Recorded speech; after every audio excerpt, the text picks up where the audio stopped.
Okay, that was just like crazy bright in the background. Like the Lord was popping in, so I had to make an adjustment. It was like laser bright. Yeah.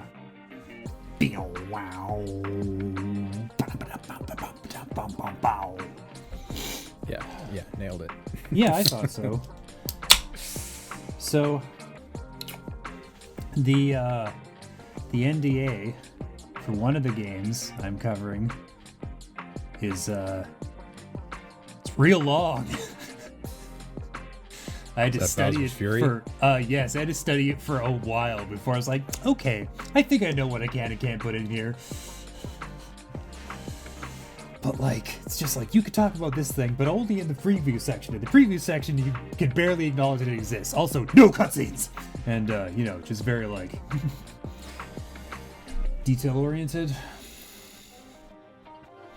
As Nintendo is, except when they're building an online portion of a video game. Yeah. In which case, they'd put in the absolute bare minimum and then subtract 50% of that work. Yeah. How are you guys? So good. Doing all right. How are you? Just great. You know, doesn't feel like it's been 2 weeks since we were here. No. But yeah, it has felt a little bit longer. Also spent most of that time playing Hitman. That makes sense. I bet.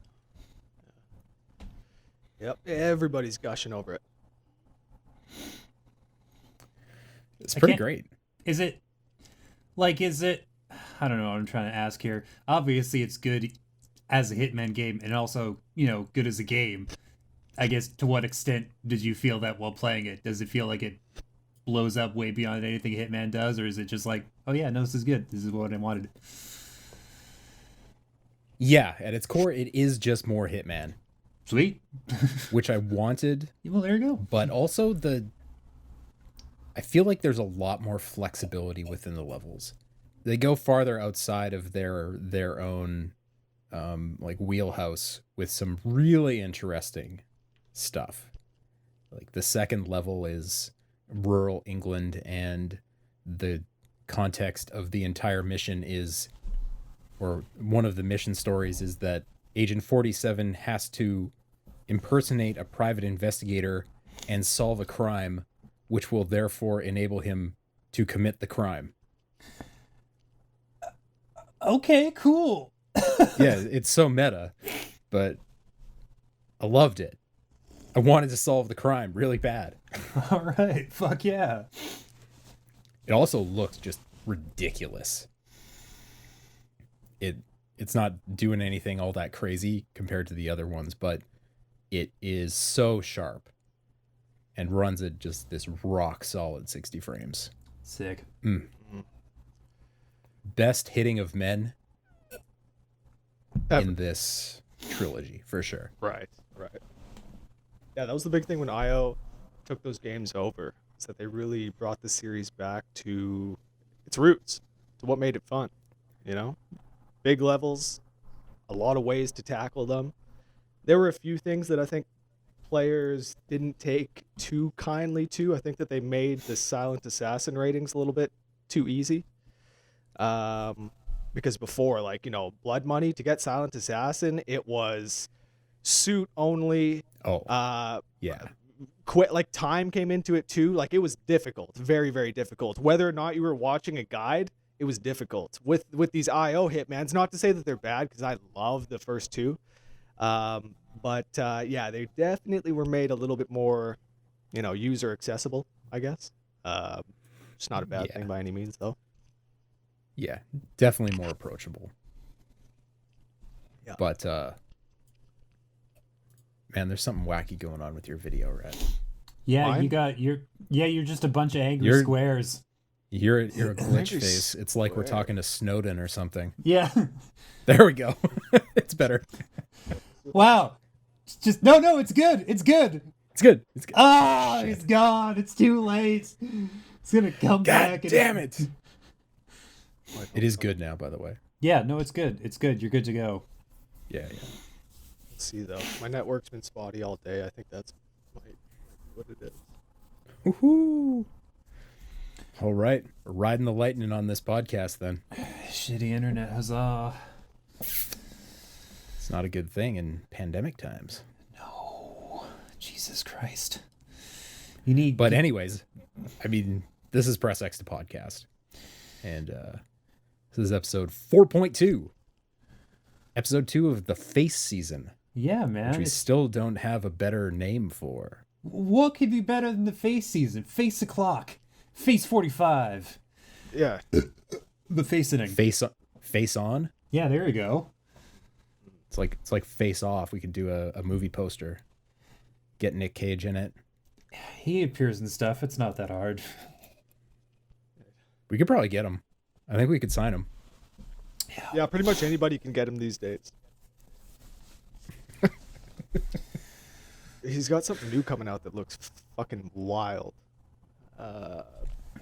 It's bizarre. It's like a mix between a horror movie and, you know. Oh yeah, that wacky Wonderland thing or whatever. Yeah, it looks very, very bizarre, but right on par for what Nick has been doing in the last like decade of his career. All like weird, random shit that you would never have expected, or maybe you would have. It's Nick Cage. Okay. I mean, this is the man who starred in several iterations of National Treasure. At least two. Which is itself a national treasure. Yeah.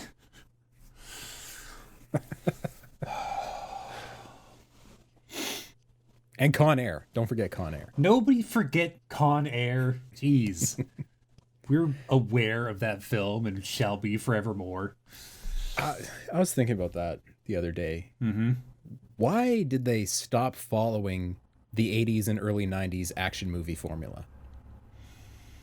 You know, action movies don't do those things anymore. And if you think about the best action movies of all time, they're all from the 80s and 90s. RoboCop, Predator, Die Hard. These movies hold up. Okay, but to be fair, we're all right in the strike zone for those films. So to say we have rose-tinted glasses on the subject is probably an understatement. Like, don't get me wrong. I fucking love every film you just mentioned with the whole of my heart and nothing less. But, like... Wait a minute. Are you saying that this group in front of our faces right now is not exactly the most diverse set of opinions? Is that what you're saying? We're all of a roughly similar age range. I think. I don't know about Rhett. Yeah. He's probably the baby. I am, 100%. I'm coming up on Dirty 30 on the 14th. Okay. So it's not like... Hopefully I don't even... We're still sort of roughly the same age range-ish. Give or take. What I'm saying is that we are the people who are going to love RoboCop and Die Hard if people are going to love RoboCop and Die Hard. So, you know. Absolutely.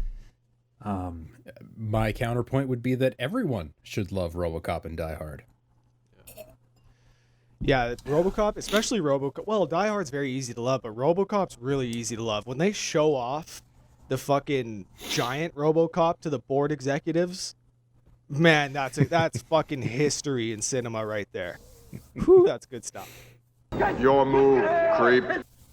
So, video games. Yeah, I know. I didn't want to like... Well, I mean, I would argue that Hitman is kind of the 80s action movie of video games. It is. Very much so. It's very much that. But yeah, if nobody's played it or people haven't played it, it is ostensibly an action game, but it's almost never an action game. Most of the time, it's a puzzle game. Okay. Where you have two options of one, taking the free-form puzzle approach and playing Hitman like you might play Tetris, where, yes, you could kill your target right now and get the equivalent of, like, one line. Or, if you play your cards really right and stack up all the blocks, you could get a Tetris. And it just feels better. And both of them do the job at the end of the day, but you can do whatever you want to get to from point A to point B. Or you can follow the mission stories, which are more like, you know, a puzzle attack mode where there's a specific set of things you have to make happen in order to get the kill. And usually those are more elaborate.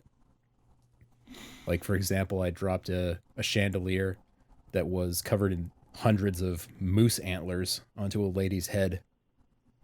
Nice. Oh, nice. Yeah. That was quite Beautiful. satisfying. Beautiful. Have you had a chance to try out the VR mode yet?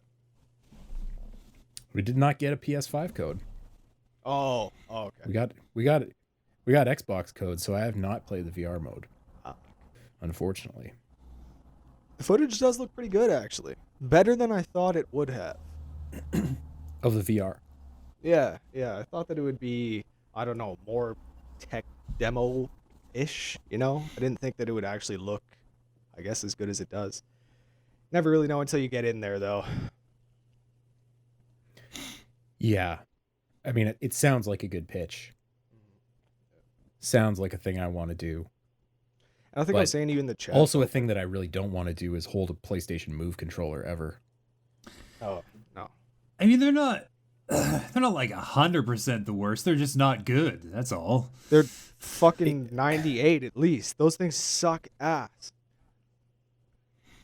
If you've held any other VR controller in your life, you hate the Move controllers. Oh, sure, it's the worst VR controller, but like it's not. Yeah. It's not like a Philips CDI remote. Like you can still like operate with the fucking thing. An Atari Jaguar controller. Christ. Those are pretty unruly. Oh, nasty. But yeah, I would to get back to Hitman yet again, would definitely recommend this game. If you haven't played the series, it's a great place to get on board because all of the previous levels are playable through the Hitman 3 interface, and they get all the upgrades for Hitman 3. What's not to love? What are the biggest, standout upgrades that you would say? What makes going back to 1 and 2 worth it with these new upgrades? So for the Hitman 2 era, the big thing was mirrors and reflections. So like your target, if they were standing in the bathroom looking in the mirror, they'd see you coming up when they wouldn't have in Hitman 1. Right. For Hitman 3, there are... Well, actually, I don't know, but in Hitman 3 levels, there are unlockable shortcuts that you permanently unlock in the levels. So like you drop a ladder, Dark Souls style, and now you have a permanent access to get to the roof easily and do other cool stuff. I don't know if they put that stuff into the older levels, though. I think there's a little bit of that. I think there may have been a little bit of that here and there. It sounds like they, evolved on that, though, a little bit. Definitely, yeah. There were a couple things, though, that I remember that they had brought into Hitman 1 from 2 that made those Hitman 1 levels a little too easy. Like certain items that, were only available in 2 that suddenly you could bring into 1. Is there anything like that in 3? Do you think anything's going to make those levels easier? I don't think so. There's nothing like that, the super broken briefcase that I've run across. Right. Yeah, just trying to think of what the other big changes are. I mean, because a lot of it is just more of the same. Yeah. Oh, there's a camera. That's what it is. 47 has a camera. Okay. Like one you can like slip under the door? No, not that sneaky. But you can like scan locks, and your counterparts that you're working with can do some hacking of things while you're in the levels. If you're sneaky about it. Cool. But yeah, not a revolution. Great game though. Lots of fun. What have you guys been playing? I volunteered to do Gods Will Fall. That's coming out the 28th. And I really, really hated playing it. Like a lot. It really sucked. For me specifically, because Like, I've had a lot of strong words on this show about roguelikes and the fuckery potentially contained within. The premise of this game is that you play the last 8 warriors from some like Celtic nation, and like the gods have come and claimed the rest, or like they were lost in this crazy attack. So just you 8 have got to go to the island where the gods live, because that's a thing, and murder all of them. Which sounds rad, and the setup is, and the setting that they use is rad, and the aesthetics look really great. But the guys you get are randomly chosen, like their gender and their build size and their weapons. And some of the weapons are dog shit.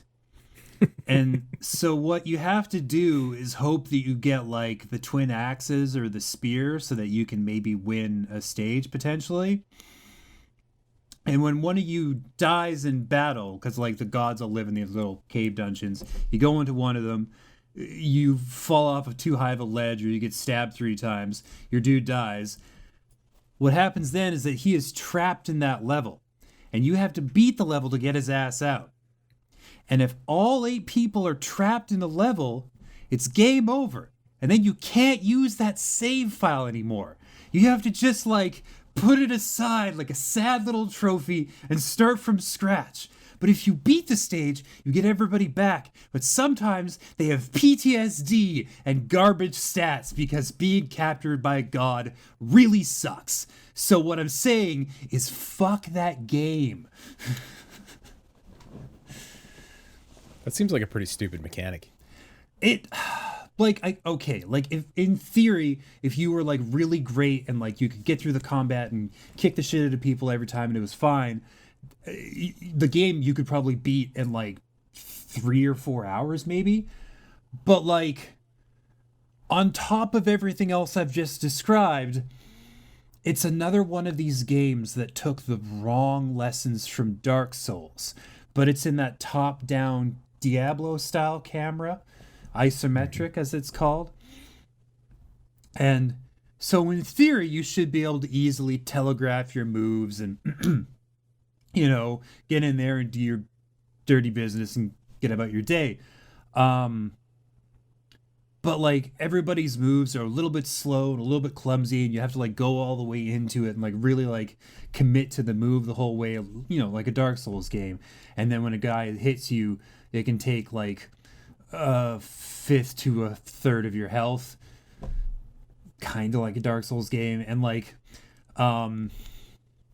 you could just die really quickly and really easily over really stupid shit, and then that person is just gone. And then the rest of the guys that you have left are just like war axe guys who are like so slow it makes you feel like the game isn't running properly.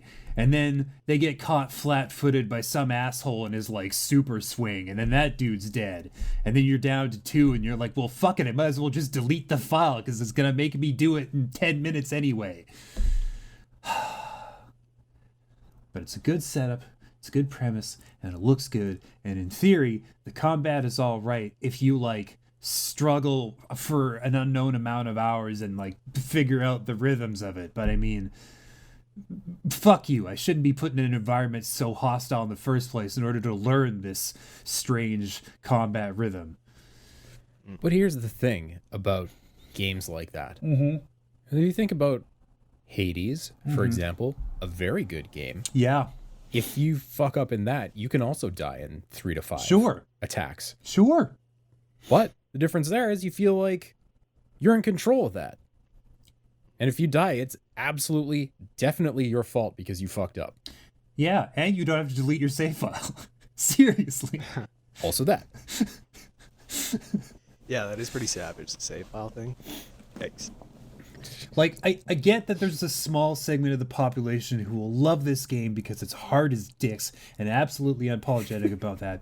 And they're going to eat this shit up. And they're going to look at my score and be like, James, you crazy asshole, why would you rate it so low? I'm like, because I hated almost every second of it. Fair. Very fair. Cool. So somebody can play Gods Will Fall, but it won't be you, James. Not anymore. Oh no, I have already, I'm pretty sure, deleted it from my console. Sweet. Well, did you have better luck, Rhett? Please, God, tell me you had better luck. Well, I mean, I played Scott Pilgrim. That Scott Pilgrim, I think it came out on the Wii 10 years ago. Yeah. Beat 'em up. And so Yeah. no, didn't have better luck with that. That sucks. Ooh. I played Disjunction as well, and that one is embargoed to the 28th. So I don't know exactly how much I can say. I know that they've like given us the go ahead to give impressions. So I can Yeah, certainly this is going say to come out that- on the 28th, so you can just let her rip. Let it rip. It's good. It's good for sure. If just what you were saying when you sent it to me, it's got that. Oh, did we lose James? Uh-oh. Oh, yeah, he's gone. Oh shit. Looks like he's almost back. Yeah, I'm getting there. It's just the camera's not up for whatever reason. No worries. Okay. What was I saying? Disjunction. Yeah, it's fun though. Just what you were saying. Classic Metal Gear action. Without a lot of what pissed people off about the original Metal Gear. It's much more fair. You know, you can move the camera around. You can kind of see where guys are going to be. You can plan accordingly.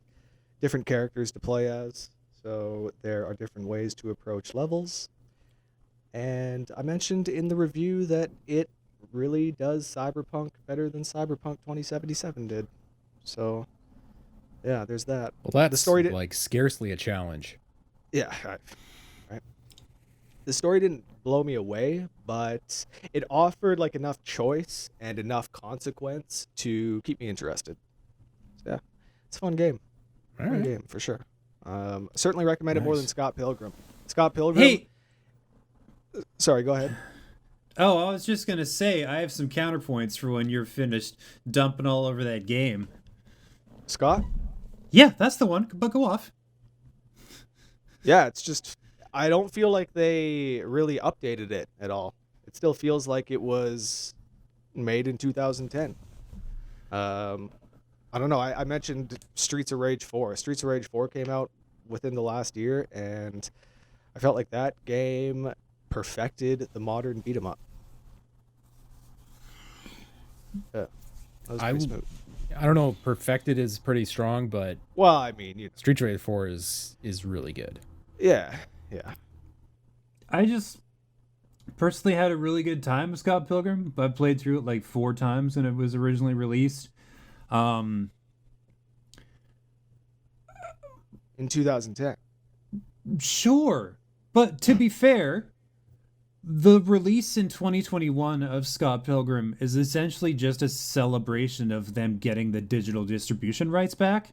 Like, it kind of unceremoniously vanished from online retailers everywhere for years. And, like, in 2014, I think, is when it disappeared. And it was impossible for a person to buy. And basically, all they really did with this release was rectify that issue. Apparently, there's some, like, DLC that's included with it that you could get it back when it first came out. But it's not like it's not a remaster or a remake. It's literally a re-release.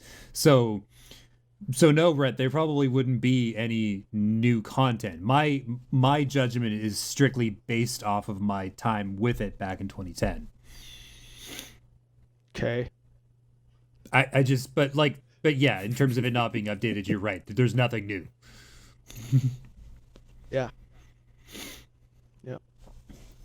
So then on the scale of, like, with that context in mind, is this like an average beat 'em up, or is it a good or bad beat 'em up? I think it's terrible. What specific element of the game did you not enjoy in particular? It was, I mean, a combination of things, but I felt like the hit detection was off a lot of the time. I felt like there were some odd design choices in the way that weapons worked in co-op. The more people that you added, the more chaotic and difficult it became to manage your character, keep your character on his or her feet. I felt like I spent so much time on the ground, not being able to do anything. uh, for reasons that I don't know, maybe I just suck, but for reasons that I thought were, I don't know, a little unfair. A little unfair. Like attacks hitting me that didn't seem to hit me, I guess you could say. Or, I don't know, enemies coming from off screen, things like that. I didn't like the movement speed either. I felt like they were moving around too slowly. It was difficult to get in a position to do attacks with how slowly they were moving around. I don't know, I guess going back to Streets of Rage 4, I felt like it was a bit easier to get into position. Okay. Yeah. But I was saying that the music is great. Yeah, the soundtrack is fantastic. Anamanaguchi are amazing, yeah. I've been playing the medium. Xbox console exclusive, the medium. So it's which like, you may... Go ahead. I was going to say, so it's like an actual Xbox Series X game. This isn't like a... This is an Xbox Series X and PC game, Okay. which I've been playing on the Xbox Series X. And you may recall that as launch games fell away from the Xbox launch, at one point the medium was kind of the only thing exclusive left.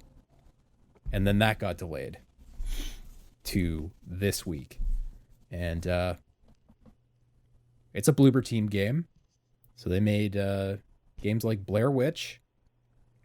And I know Rhett will understand what I mean when I say that a lot of their games are just kind of not there. They're there, but it feels like they could have done more. Yep. And I do feel that way a lot about the medium. Because it's got some very interesting story stuff that I've been enjoying quite a bit. I haven't finished it yet. But mechanically it's so clunky. So clunky. It's kind of in the vein of the original Resident Evil, complete with pseudo tank controls that kind of send you off course when the camera angle changes. It gets real frustrating in chase sequences. Do you think that was a deliberate design decision? Because I know that like horror games tend to do that thing where they're like, we're going to make the controls dog shit to freak you out, make you feel like you're not in control of the situation or you barely are. Like, do you think that's kind of what they were going for here? Or is this just badly designed? Possibly some of column A and column B, but arguably the times that it generates the most tension, it's not related to you not being able to get away from something. Okay. You know, it's much more psychological, playing with your mind and using historical events to generate an emotional response out of you. I don't want to give away too much, but it's yeah, it does interesting stuff, but it feels like it's mechanically hampered by dated design. Okay. You know, the adventure game part of things is very much the old school. This thing is missing something. I need to find this thing. And so you need to walk through a few rooms to a table where this thing is sitting, pick it up and take it back. And I don't know. I feel like this story might have been better served as more of a true like walking simulator visual novel kind of thing. I don't know that there's too much mechanically there to make it make sense. Like if you've got Game Pass, definitely pick it up and play it. But I don't know how much I would pay for it. Gotcha. Mm-hmm. So part of me is kind of wondering, like, was this game just not ready for the Xbox launch? Or did they hold it back because they didn't want this game to have the singular distinction of being the one exclusive game at Xbox Series X launch? Yeah. Like, yeah, I don't know. Anyways, it's all right so far. My tune might change depending on where the story goes. If the story ends up in a really good spot, I probably feel a little more positively about it. But as it stands, I feel like I'm probably at least halfway through it, and yeah, it's all right so far. Okay. What an James, endorsement. Just ringing, Yeah, glowing absolutely. endorsements. Though I did also play the Resident Evil 8 demo. Ooh, Yeah. Damn. And it's fucking awesome. Fuck, that's beautiful. So It good. is so fucking beautiful. I think was God, it you that it's were gorgeous. You were saying in the chat that the demo is really more of kind of like a showcase, a technical showcase of what it's gonna do. Yeah. It feels a lot like that. There's not a lot mechanically going on. There's a little bit of light puzzle solving, a little bit of that stuff, but there's not really the kind of mechanical stuff that you would find in Resident Evil 7. It's more that they put you in this environment. They want you to look around, experience some 3D audio, see some really shiny rocks, incredibly good-looking banisters and railings. Okay. And have it run incredibly well. Yeah, it's probably one of the first games that I've dropped into and thought, this is impossible on the last gen. They can't do this. Huh. All right. This sick. looks super next gen. So yeah, go check it out if you got a PS5. It's very cool. I think I'll do that. James, you've been playing one other thing though, and I have, yes. I hope you have your notes nearby to adhere to embargo. Oh, I think I got it. I had to read it like 20 times just to figure it out, so it's in there. All right, cool. So I've been playing Super Mario 3D World plus Bowser's Fury, the repackaging. I won't get into too many specifics about certain elements that you may have seen in the trailer, but rest assured, I'm all up in that business, and it's truly something. Which is a nice neutral statement. Yeah. It is something. Indeed. No, I mean, I've messed around with some of the new kinds of battles and stuff like that are in the game. It's weird because 3D World is like a stage-based one after the other. Like it's a 3D evolution of the old 2D games, right? Where you're wandering around an overworld map and like going to stages and unlocking coins and stars and shit. But Bowser's Fury's not like that. It's That's what I thought from the trailer. I thought this looks more like an expansion to Mario Odyssey. You are 1000% correct. All right. That's what it feels like. And everything is cats or cat-eared in the world you're running around in. The Koopas, Cool. the Goombas, the Skeleton dudes, the trees, the bushes. That's about it. But everything you see is just like, it's all got cat ears. All right. Which is but it plays like Odyssey, so it's a fun little marriage of the two game eras. Interesting. I don't know how long it is yet. Like I haven't finished it, so I couldn't tell you where it's at. And I don't think I'm supposed to anyways, so it's probably for the best. But it's fun, It's I liked Mario Odyssey a lot, so that freedom to run around and explore and achieve goals kind of organically as you discover them. That's cool. I'm really into that. And mechanically it's just kind of like 3D World. Like it plays like 3D World only on a different kind of map. So they're using like the same almost it's weird. It's really weird. Because it feels like the engine for 3D World but transposed into Odyssey style gameplay. Like I'm just guessing that they didn't fire up two different development engines or two different like game skeletons. You know what I mean? In order to like produce this game, but upon reflection, it feels like they're so different they have to be two different models, but I don't think they are. Yeah, it's cool. And 3D World still whips ass. Oh, it's so much fun. It's nothing really new. I mean, not much. I think there's a couple things, but I haven't experienced them. I couldn't tell you. Can't exactly confirm that they're. Again, maybe I shouldn't. But it's still awesome. So there's that. Graphics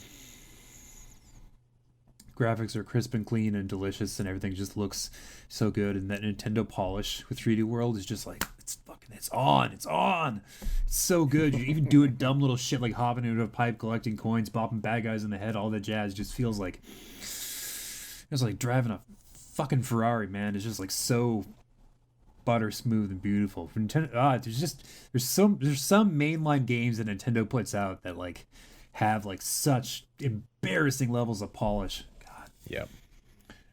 So is there any direct connection between Mario 3D World and Bowser's Fury? Do they try to link those dots, or is it just like two different menu items on the main screen? It is exactly that. It is two different menu items on the main screen. Right. Like mechanically they have some connections and like graphically, but like that's kind of it, which is fine. It's just like another adventure you can go on a separate save file.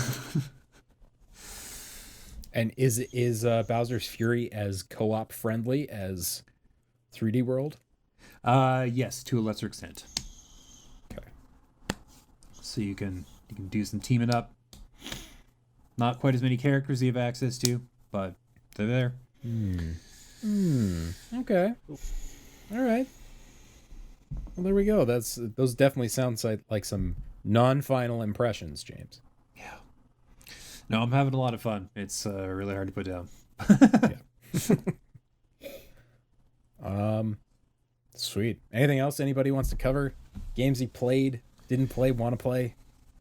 Have been catching up with Bravely Second, which I never got to because Bravely Default 2 is coming out next month. And oh Jesus, I forgot what those games are like.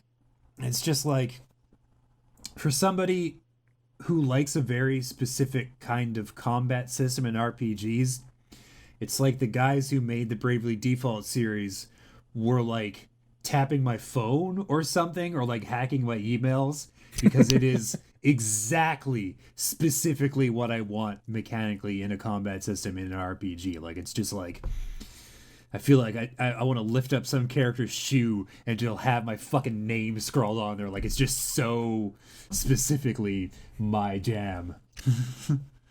Yeah, man. Yeah, it looks really good. It looks super sharp too. I haven't seen any trailers or anything for it, but yeah, ooh, yeah. Man. I watched one just like a couple weeks ago just to see what it's like, and it looks like it'll be good. The cutscenes are kind of weird because the character models are designed with a very specific aesthetic that it turns out is also contingent on a particular resolution. Because the characters, they get a little cleaner, a little shinier, and a little taller. And for some reason, at first, it looks kind of weird. And this is just when you watch a trailer for Bravely Default 2. It's just very like, oh, okay, sure. I don't know. But yeah, I'm gonna watch for that. Who is developing this? Is this the Octopath team? I think it falls under that same development umbrella. I think there's like a couple of companies. Like, it might be they have one that's like the RPG Factory, like the Tokyo RPG Factory, something like that like does a bunch of those games. And I think this is kind of in that similar vein. But yeah. Oof. Well, James, that kind of sounds like a prediction of sorts. A prediction that Bravely Default 2 is going to be pretty damn good. Yeah. You know, I'd love to spend the rest of this podcast making some 2021 predictions. So I think we all have to believe in our hearts that it can't possibly be as bad as 2020 was. And so let's make some predictions about how bad various studios are going to fuck things up. Yeah. Or how right they're going to get it. I see the wheels turning, Rhett. Yeah, my first thing that I jumped to are sports games. You want a bold prediction? Sports games don't suck every year starting in 2021. Well, maybe starting in 2022, because 2021 is the year they take a year off. They fucking get their bearings, recalculate, hit the drawing board, and they come back strong in 2022. Not going to happen, but, it's a bold prediction. Yeah. And sidebar, before you go on, James, just want to say maybe this will be the year that 2K or whoever finally gets a wrestling game right, because it's been a very, very long time. There's 0% chance of that. Yeah, Zero, I was going to say, zero. Less than first zero. of all, according to the people on our team, wrestling games haven't been good for like 2 decades. A long time. Yeah. And second of all, your prediction was already fucked the moment you said take a year off, which is not exactly. a thing they can do. What if maybe this is the year that we get sports games that become, the addition for the next 5 years, whatever. And then you get it's not impossible. You get right? It's like, give me that. Well, the games. Let's take the last generation, for example. Sports games did not look that much better in a 5-year span. From 2011 to 2016, like, games did not look any better. Not really. So with these new systems, I don't see why we can't have one Madden that looks fantastic and then gets a great roster update, maybe gets a new couple modes every year that are actually fleshed out and I know it's one can dream. Listen, if they go to that platform model, they are immediately taking out just about every mode out of these games. True. So you're gonna get your NHL mode, and it's gonna have an exhibition mode, and it's gonna have a Stanley Cup final, and that's all you're gonna get this year. And then maybe next year they'll bring back Be a Pro, and then maybe the year after that they'd bring back franchise. And honestly, I'm okay with that, as long as it means they're making meaningful mechanical upgrades to these games, because just about all sports games play like dog shit. One exception, maybe FIFA. Yeah, they certainly seem to capture what it is to run and like dribble a ball versus what it is to, be stick handling a puck or whatever. Like, it seems like, a game set on grass is a lot easier to mimic than a game set on ice or football, basketball, even for that matter. EA really never was able to get that down. No. I like that prediction, though. It's a good one. I got one.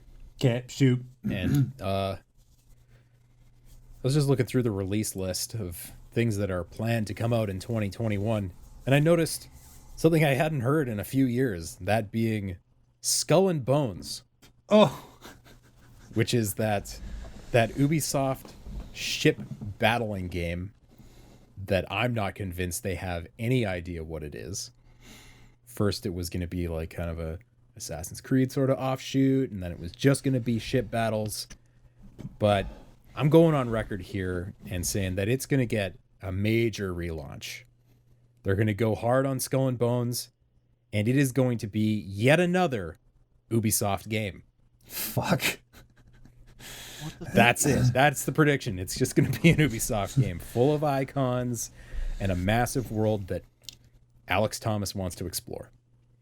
Somebody once compared the Ubisoft game model to like all the different ingredients you can use to make things at Taco Bell. Because there's a very short list, and they keep trying to recombine them in different ways to make new menu items. But it's the same goddamn lettuce, cheese, tortilla, ground beef, tomato, all that shit. It never changes. They just tweak the math a little bit and try to present it as something else.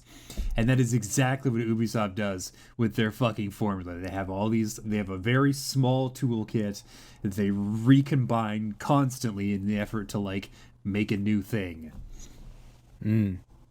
Can't wait to eat the Ubisoft Crunchwrap Supreme. It's gonna be so good. God, Taco Bell is pretty good though. So it's a pretty apt comparison too, because maybe you end up kind of reaching for it at 1 a.m. when your judgment's a little impaired, and you're like, yeah, this is good. This is a good time. I'm enjoying this, but it shouldn't have that every day, man.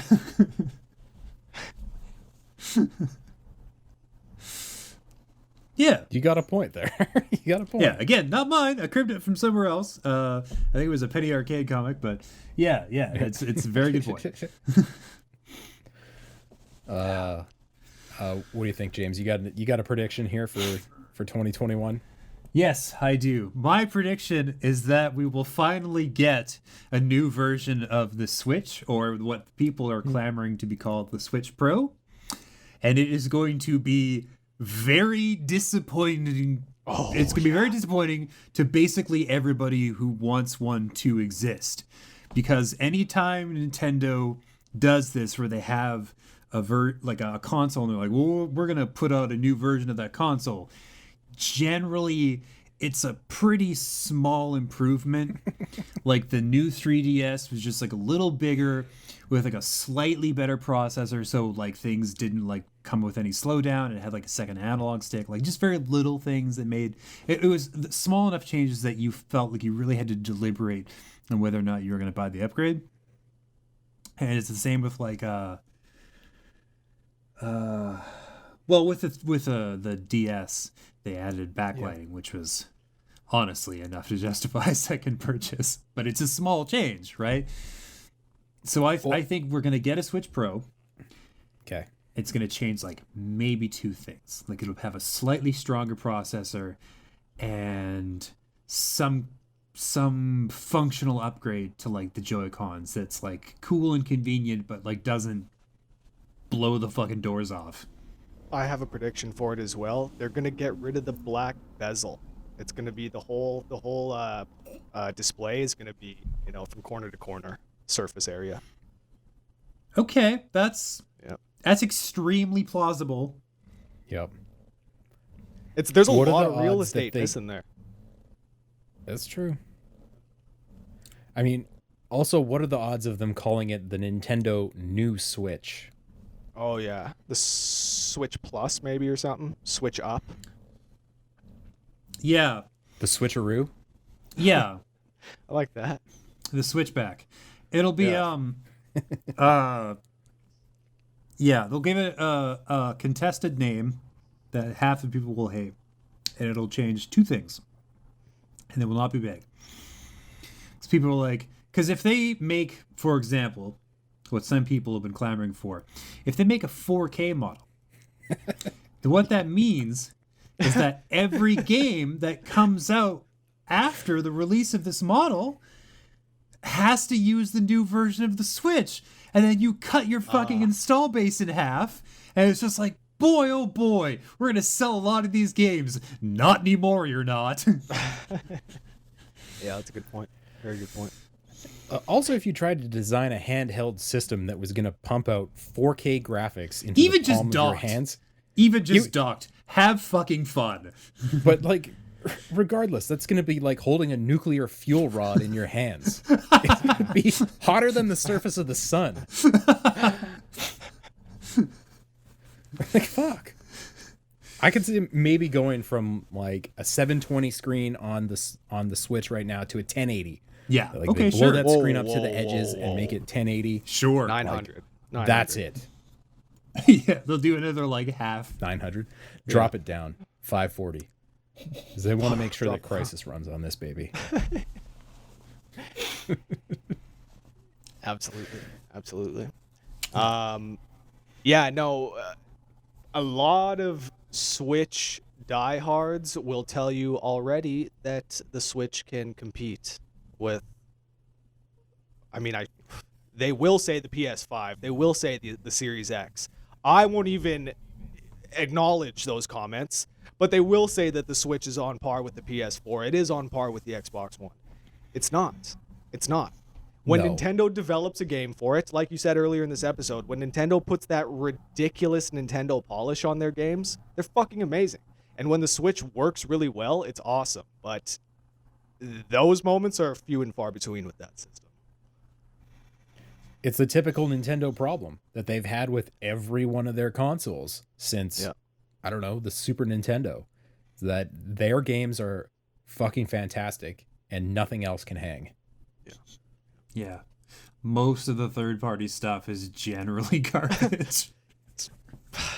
I hate to say it. I really wish that thing, was not.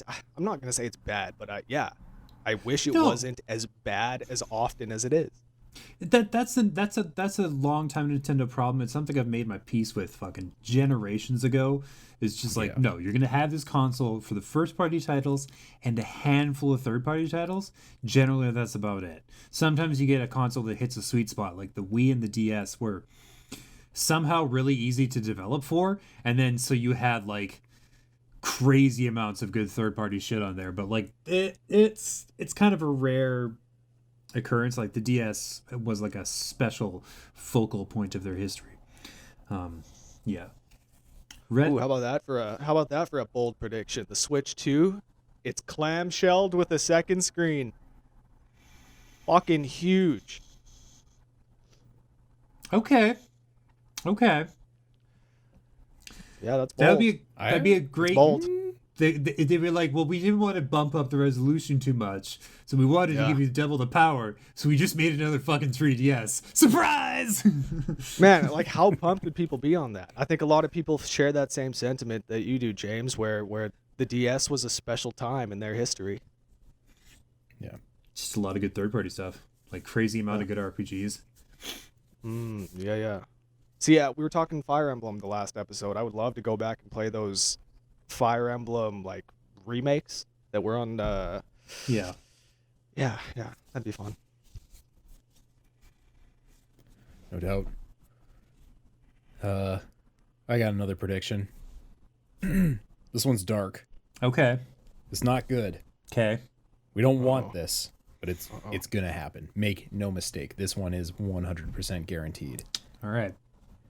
Based on the success of the free and also pretty damn good Genshin Impact, which is fueled by the most ridiculously overblown gacha mechanics in years, we're going to see gacha gone wild. Everything's going to have gacha. All right. And that's going to be the way that they get around loot box laws. By changing calling it the something name? else. Yep. Oh, that's dark. Okay. And it's going to be just different enough that it's going to work. It's going to push off the legal system from catching up with this bullshit for another couple of years. Nice. Yeah. Just enough time to get enough 12-year-olds to enter their parents' credit card information, make some purchases. That's right. And Absolutely. yeah. Nice. Okay. Now, Genshin Impact's a pretty cool game, though. I played a little bit. Yeah, it was I do pretty like smooth. Genshin Impact. It's pretty fun. But by these gotcha, like what do you mean by that? Well, basically, what it ends up being is that you gather like limited amounts of in-game currency that you can purchase more of with real money, and you use this currency to basically gamble on your loot drops. Like they took the entire system of like farming for loot and then maybe having a 1% chance of being a certain thing. They just weaponized it basically, where you go to a menu and it's like, all right, press the button. What do you get? Is it good? No, it's not good. But next time it might be good, and sometimes it is. And then people spend a lot of money to make sure that they have more chances or their odds are better. It's absolutely fucking evil, but brilliant. Yeah, it's brilliantly evil. Sure. Yeah, real Dark. triumph of design. Genshin kind of gets around all the loot box discussion because you don't pay for this game. Yeah. So it becomes more like a mobile game where you might buy gold coins or something like that, but wrapped up in a pretty compelling action RPG that you kind of want to get more characters and stuff for. Yeah, it's pretty damn good for a freemium game. Even if I love and hate Paimon's voice. Wow. So it's something, right? It's got to be something. All right, who else has got one? Okay. Let's see here. I said that one. Okay. I think we will get one trailer for the Final Fantasy VII Remake Part 2. Just one. It might be 45, it might be 30 seconds long, and it'll just be a logo, and we're like, hey guys, this game exists, and we'll be like, yeah, please give us more, we're so hungry for yeah. And it'll be one trailer, and that'll be all we get, and they'll be like, when are we getting a release date? You'll be like, when it's ready, because fucking guys. Anyway, yeah, that's, yeah, we'll get one tiny update about Final Fantasy VII Remake Part 2. It's just the 30-second trailer of the party walking from Midgar to the town of Calm. And that's it. Yeah, you can see the that's distance. As far as they got. Yeah, they get slightly farther. They're like, oh, well, they haven't got there yet. Don't worry. We'll have the game at some point. In like 100 something years. Nibelheim. Yeah. It'd be the I'm going to go the Nibelheim opposite phase. direction on that one, though. Yeah. I'm going to say that we get a release date for that this year. Ooh, nice. I think spring 2022 is entirely possible. They did say it was going to be a lot quicker to start churning them out, right? If they know the direction they want to go. I assume that they have written a treatment for where the story goes now. Because it's kind of unwritten at this point, but yeah, it could go basically anywhere. They've got the freedom. They built themselves a back door so they can escape the story at any point if certain events turn out to be too unpalatable or unpopular or continuously emotionally traumatizing, I guess, if that's something that affects they are you. going to milk the emotional trauma for all it is worth, James. Oh yeah, so no, they'll go the other way where they're like, the thing you guys are expecting, we're gonna crank it up to 11. Get ready to cry. I hope so, because I'm somebody that doesn't know the story, and just recently I was scrolling through, I think it was a YouTube comment section, and I swear I was just scrolling, and then really quick I saw one little spoiler, like out of nowhere. It wasn't related to the video that I was watching, but there was a spoiler related to Aerith that I didn't want to see. And so Rhett, hearing that, I'm like, I hope that a lot of this stuff that people think is coming is not gonna be coming, Rhett, it's legitimately totally wild to me that you had never heard that before. Like, yeah, never say that man. that information, like the key events of Final Fantasy VII as the storyline for like 10 years was so deeply embedded in the collective gamer consciousness that to this day, if I see somebody who like doesn't know how Final Fantasy VII goes, I feel like they were in some sort of a bunker for several years. Like, I can't think of a second reason why somebody wouldn't know that. But then here you are, a person who organically did not know that until unbelievably recently. That's amazing to me. Also, given the fact that some of my best friends growing up were big Final Fantasy fans, but I just never. Wow. I don't know. Wow. I never got one of them for Christmas. I never got one for a birthday. Nothing. Yeah, it was always something though. FF7, anytime anybody would talk about the best games ever, FF7 would come up, and I would always be like, man, I would really like to check that out. So now it's pretty cool that the first way I get to experience it is this way, I think. Yeah, I think that's a really interesting perspective to have too. Yeah. Because I'm actually shocked that the remake was so successful with people who had not played Final Fantasy VII, and they enjoyed it basically the same amount as people who had this ridiculous, unassailable nostalgia. Nostalgia aside, man, it is just a very well-made game. Well-directed, well-composed. It's so smooth. It's you know, yeah, it's a good game.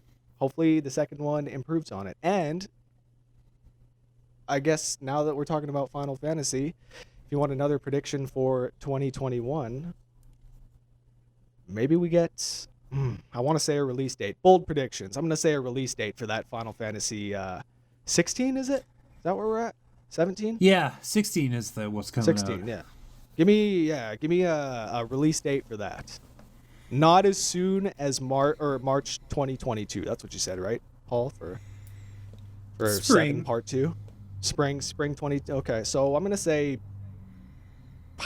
man, I don't know, 2023 for 16. Really? That's pretty distant.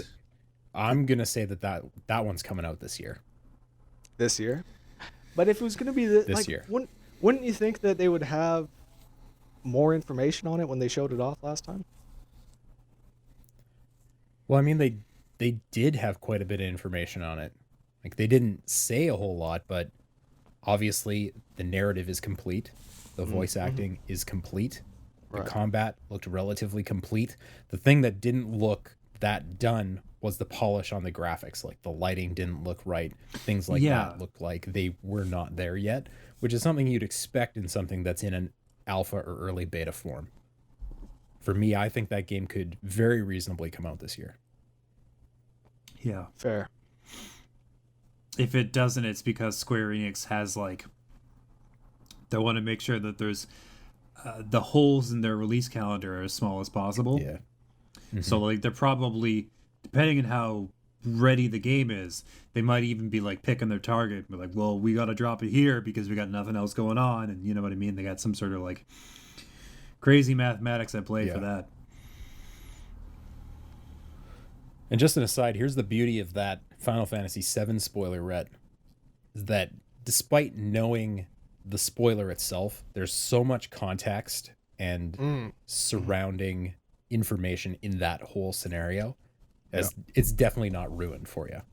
Absolutely. That's what I figured. Like, based on the events from the first game, I figured that there was a lot of context missing there. And, you know, if something appears to be one way or that way in specific that we're talking about, I figured that maybe not necessarily that is how things will end up. Or, you know, maybe there's a way back that I haven't seen yet. I remember, James, you were mentioning something about the black. What was it? You were mentioning some part of the story about the black. Black what was materia? it? I don't know. Yeah, like I think it was that. So maybe there's. I have no clue. I'm excited to play the second part though. Gotcha. Me too. I'm really surprised that game didn't pop up on more Game of the Year lists. You know, I can't think of anywhere I saw that actually gave it Game of the Year, but it had such a massive impact on people when it came out, got such good reviews. It's interesting that it just kind of fell out of people's minds that quickly. Yeah, it was like, I think by the time we got Ghost of Tsushima, Final Fantasy VII was gone from people's minds. Yeah. Yeah, that is the tough thing about releasing in the first couple months of the year. So I got another prediction. Okay. And this one's about Gotham Knights. All right. Which is that DC-based, Destiny-like, The Division-ish game where you play as a variety of non-Batman Arkham-esque characters. Yeah. And I'm going to say that Gotham Knights is going to be the best one of those that gets released this year, but it's still not very good. Okay. Yeah. You think it doesn't hold a candle to the original 3? Yeah, I don't think it will stand up to games that are more established, like Destiny. I think it's weird that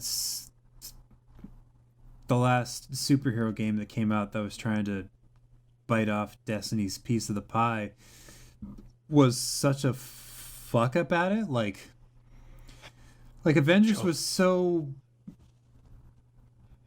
boring. Jesus Christ, like the loot should be the best part of the game, or like in the top 2 slots. And it was just like, here's an identical piece of crap that you will slap upon your body and will change literally nothing and doesn't look any different. Really? So what do you care? Fuck you, get in there, be the Hulk. And it's just... So I guess what I'm saying is that the bar for superhero Destiny clones is pretty low. I mean, I hope it's better than the Avengers, but Christ. The Avengers is like a really elaborate paint by numbers where, you know, every section was clearly numbered with what color of paint they needed to paint in there to make a competent game. But all they had on hand was black Sharpies, and so they kind of Sharpied around and made a thing that maybe almost looks like a picture. Yeah. But yeah, if you have it at the right angle. A good game. But if you are developing a game right now, don't learn from Square Enix, or maybe learn from Square Enix. They spent way too much time and effort and money on the story of that game. And like, for a game that the first time that they revealed it, it was all about, you know, getting in with your friends and feeling like the Avengers. Man, for a game that was supposed to be about that, just what you were saying, James, it was just so boring. Like this, I'm. You trudge through this story that, honestly, for all the effort they put into it, I didn't think it was that great, and then there's nothing to do outside of it. So yeah, if this Gotham Knights game doesn't revolve around character building and customization and that sort of stuff, if it's going to be some other fucking bullshit Batman story that doesn't actually include Batman, I don't know. Could go the same route as Avengers. I don't think it's going to be as bad as Avengers, though. I really don't. God, I hope not. Fingers crossed. I think that it's impossible to get decent customization in a superhero game because the assholes that control the money are like, well, they have to look a certain way and they have to be cool. So we can't have players like putting pink tutus and fucking bright green sunglasses on these guys because, like, you know what I mean? Like, because then it's just like, it fucks with the brand. So when you customize your outfits, it just looks like the same shit, and the power set has to fall within a certain space so like the fans recognize it as that character, and it's just like, you know what I mean? Like it's impossible for a superhero game to really blow it open like that because they have this like very tightly controlled track that the content needs to flow down in order to still be the content. For sure. I got a solution for you. Yeah. Say you've got this enormous back catalog of comics and stories and storylines and variations on a character. What if there was an area you could go to in the game and talk to a shopkeeper and push a button and at random get something? And what if you could earn in-game currency? I'm saying Gotham Knights is going to be a gacha game. Yeah, sure. And then maybe one time you like roll the dice and you get like a Batman suit that's like, yeah, I was gonna chrome. say you get the cowl.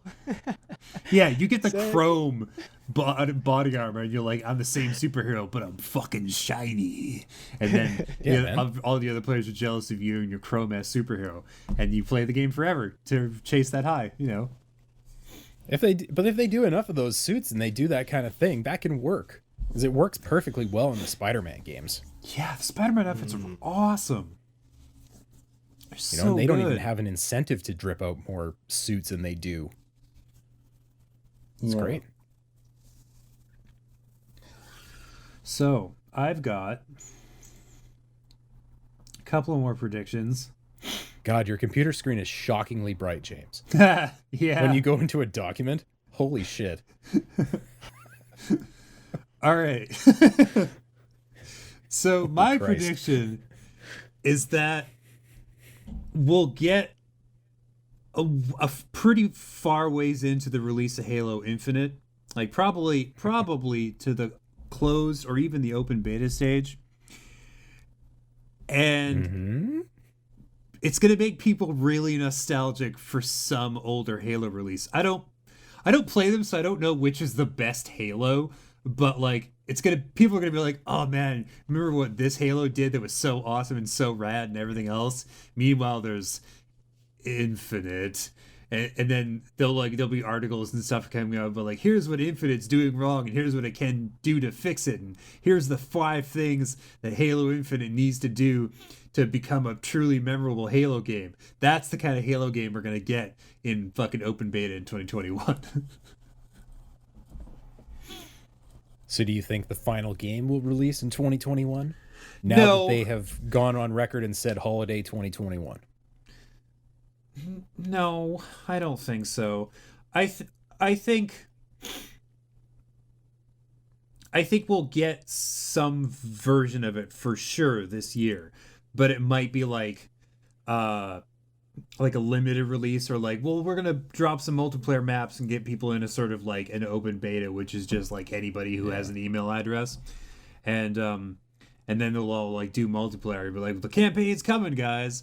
And that'll happen either at the very end of 2021 or probably most likely the first quarter of 2022, because I just have a funny feeling that they're not even as not done as we think they are. I mean, the parade of creative directors out the door, it is very telling. Despite what the remaining folks at 343 say about it doesn't mean anything, it does mean something when that many high-level people are just gone. A high turnover rate is bad no matter the circumstances. Yeah. Like, yeah, absolutely. that actually makes me think of another prediction, but it can go later. So what are the Vegas odds on Halo Infinite's campaign coming out before Final Fantasy VII Part 2? Oh, I'm gonna say like, I don't know, like 1 in 3 chance that that Halo's campaign comes out before the second Final Fantasy VII. Yeah. You're not overly confident then. Oh, 1 in 3 for sure. Odds makers were bullish about the release of Halo Infinite. Yeah. Do you want to just carry on and give your next prediction? Okay, well, one I thought of as we were having this discussion was Metroid Prime 4. Now, I didn't think of this one because it's having the same problem that Halo Infinite is having, in that you see job listings for the team, for the project, that are really important jobs that they're filling like this month or like in the last 6 months, like lead designer and like creative director, like big roles. I don't remember exactly what they are, but there's 2 or 3 really important roles that were only filled in the last 6 months. And they took over Retro Studios took over development of this game in 2018. January 2018, they started working on this game, and they were advertising for very important positions in fall of 2020 at the absolute latest or earliest. My prediction based on this information is that we'll definitely get, much like Final Fantasy VII Remake Part 2, we'll get a trailer for Metroid Prime 4, although it might just be the logo again, but with like a slow panning, like rotating shot of like Samus's new armor, and then that'll be literally it. Prime has the same problem as Halo, I think, Yeah. which is that both those games are very much of a time. And if you try to go back and play Metroid Prime or you go back and play Halo, you can't expect a modern game. You have to expect a game from that era. Like the platforming in Prime just doesn't hold up that well. The Still- aiming system is well so done. convoluted as to be physically Exactly. unpleasant. And It's just like 2 different sticks, 4 different buttons. Fuck. Anyways, continue. but like how do you bring that into 2021? And Halo, they showed what they thought was bringing it into the future. People hated it. Yeah. And now they're scrambling. And 'Cause they're probably like- also Nintendo's scrambling like, shit. What do we Mm-hmm. do with this fucking game? I think it'll be good, but it won't be mind-blowing. Like, I don't think they're going to pull a Star Fox Zero and make something for the console that makes players hate the franchise. But I think they'll make something pretty good, like 7.5 out of 10 on the upside, on the uptick. Like, Sounds reasonable. I personally think that any sort of first person, like, platforming or melee combat or like close-up combat like that is just so clunky and so unpleasant. But like, people disagree with me, but I don't think they're going to make any innovations in that field, and that's like a pretty core element to Metroid Prime. Yeah.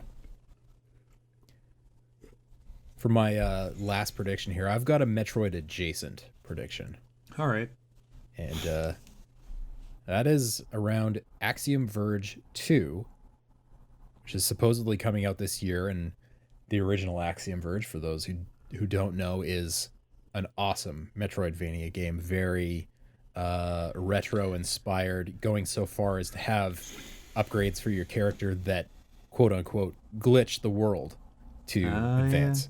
It's a very cool game with awesome music. And I am going to say that Axiom Verge 2 is the Super Metroid 2 that, one, no one asked for, but two, everyone actually desperately wants. Yeah. Yeah, we love that kind of shit, and we want more of it. I never finished Axiom Verge, and I really should go back and wrap it up. It's a really great game. Has spooky atmosphere, which you would think would be impossible given like the graphical style and the play style, but woof, it's fantastic. Yeah. As like a tight controlling Metroidvania kind of game, it's right up there with the best in the business, like the Oris and the Hollow Knights and things like that. Top of the charts. Any other last predictions here, fellas? Metal Gear the musical. The team Okay. the team is getting together right now to develop a 3-act play that will cover the entire 1 through 4 storyline. 5 will not be included. Okay. You got David Hayter. You got Well, no, actually, I don't think they're bringing Quentin Flynn back, are they? Because he got into some controversy with some tweets. Some tweets that involved some things he shouldn't have been saying. Okay. So I don't know if he'll be I didn't coming see back. that. Yeah, I'm pretty sure it was Quentin Flynn. I would have to dig it up. But I'm yeah. gonna So look that anyways, up for sure. Metal Gear the musical. Hopefully I'm wrong. That's what I think it is right now. Because Paul, I don't think you're convinced that they're getting together to re-record MGS1, are you? It's that whole crew. Vulcan's there. I mean, they could be. Yeah. They could be, but I also think it's entirely possible that they're getting together to record like a visual novel. and that the Metal Gear Solid remake is its own thing, using the original dialogue or new voice actors. Original dialogue, yeah, that'd be cool. My last prediction, that isn't just gross, is that we're gonna get the prime, pure, 100% version of Cyberpunk 2077 sometime this year, probably November, and nobody's gonna give a fuck when it comes out. Like, by the time it happens, all the goodwill surrounding the franchise will have fully evaporated. And I'll be like, all right, here's the great new version. And then, like, they'll have, like, a sales bump of, like, 30% of their original, like, units moved during the pre-order in the first week phase. But, like, it won't, they'll make a blip in the news. They'll be like, hey, guys, in case you're curious, the best version of Cyberpunk is out. And be like, all right, cool. But, like, they're going to release the perfect version. Nobody's going to give a fuck. I think that's accurate because I don't think it's that good a game, even despite the bugs. Yeah. Here you go. But they're working towards it. They'll have it out, and then it'll be very okay. Yep. Also, that Quentin Flynn stuff does not look good. Doesn't look Does good, not eh? look good for him. Oh, Quentin. It's real bad. Was it what? Racism, homophobia, conspiracy theories, anti-Semitism. All of the above. Yeah. No, it's some real sexual predator Oh no! type stuff. Okay. Okay. Fuck. It's way darker than I thought it would be, which is why I'm laughing. I know that makes no sense, but Okay. No, that's Yeah, super no, sometimes, I'm with you on that. It's, sometimes you just have to laugh or say do something. You know. oh my god. Yeah, I mean, fuck. But yeah, there's our What- predictions for 2021. I'm sure we have other ones that we'll cook up and spout out on this podcast as time goes on. But for now, you know what? I think we pretty much covered just about everything that's going to happen this year. Yeah. I think that's going to do it for this episode of Press X to Podcast, episode 2 of the Face season.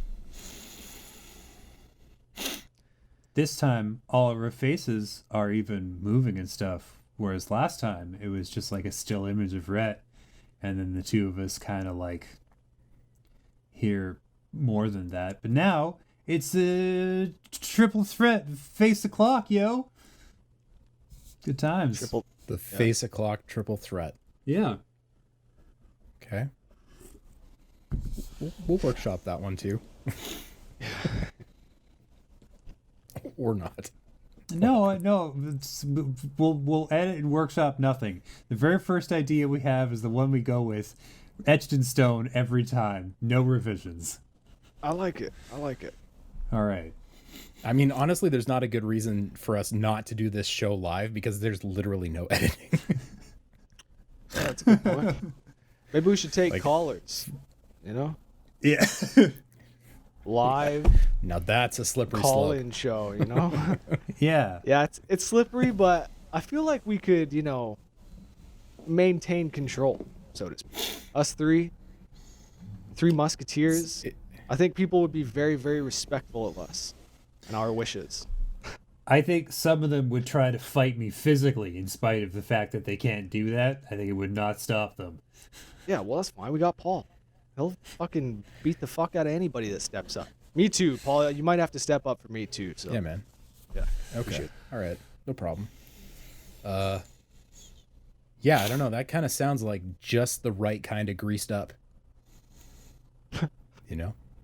A live call-in show. Maybe we could build towards that as the finale of Act 1 That'd be of the Face unbelievable. season. Yeah. This is good. We're building a real storyline.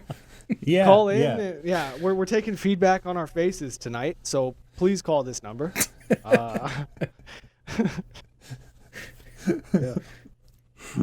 Please. I always welcome feedback on my face.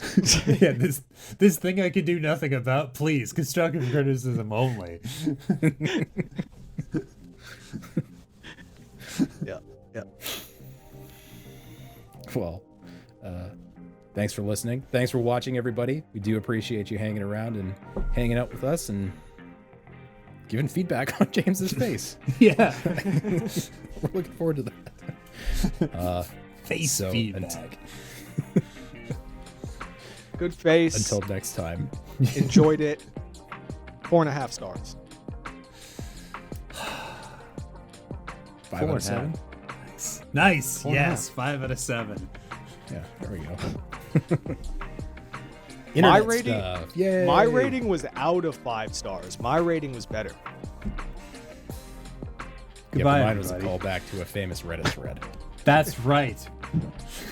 He had meme power. Famous, you know. All right, let's get out of here. All right. Take care of yourselves, everybody. It's been fun having you around, and we'll see you next time. Peace out. Goodbye.